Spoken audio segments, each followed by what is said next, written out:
Brandon Johnson is in the process of a press conference right now. You heard him off the top of my piece talk about that he is hoping that he can come up with some type of funding for everybody. It's time to take a deeper dive into the budget, but he has still yet to come out with an overall strategic plan for the migrants. Watch breaking news on YouTube. Subscribe to ABC7 Chicago Eyewitness News. Officials tonight said Daly College is an ideal location because it's move-in ready and a fraction of the cost of a hotel. But many in the crowd didn't want to hear it. When do citizens of the United States of America come first?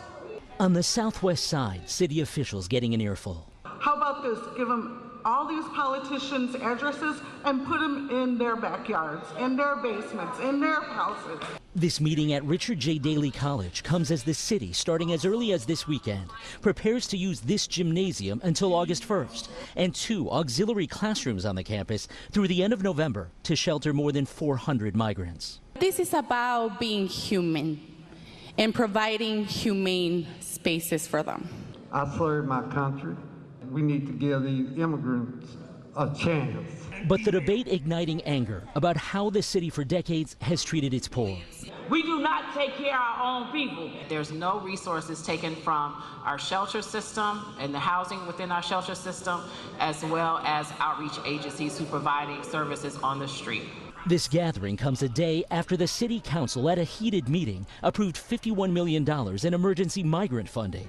That money only expected to last through the end of this month. You speak very much about the money. It's our money. Every dollar you give is our money.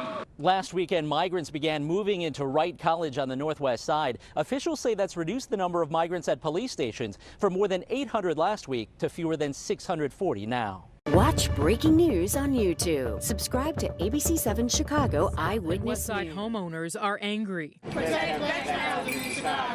They believe the city has overextended itself and should be putting the tens of millions of dollars earmarked for migrants into Chicago's most vulnerable neighborhoods. But the South Side has been under-resourced, underfunded for years, for decades. We have schools that need to be reopened.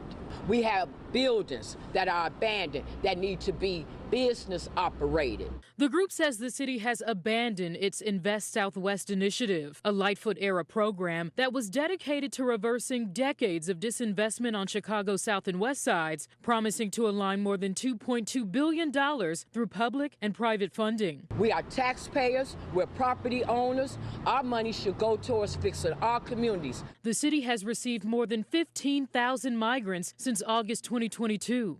We have no more room. Y'all are embarrassing Chicago as a whole. According to analysis by the ABC7 data team, there are more than 20 active migrant shelters across the city, 7 located on the South and West Sides.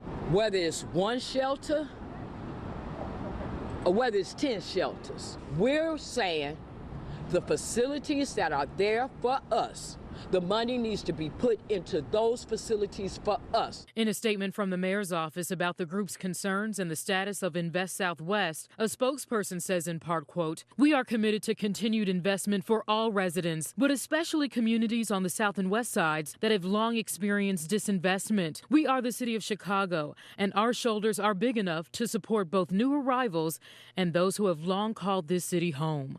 Mayor Johnson, the black aldermen, the black alderwomen in this city, you will stand for the black citizens of Chicago.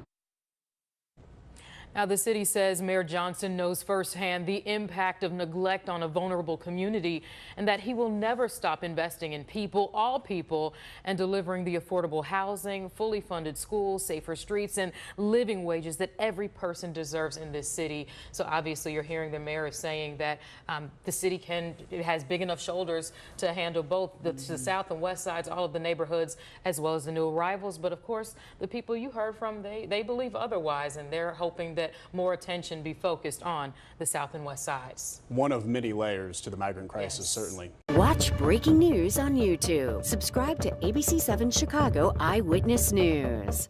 I'm Kristi Noem, the United States Secretary of Homeland Security. Thank you, President Donald J. Trump, for securing our border, for deporting criminal illegal immigrants, and for putting America first. President Trump has a clear message for those that are in our country illegally. Leave now. If you don't, we will find you and we will deport you. You will never return. For too long, weak politicians left our borders wide open. They flooded our communities with drugs, human trafficking, and violent criminals. They put American lives at risk. Well, those days are over.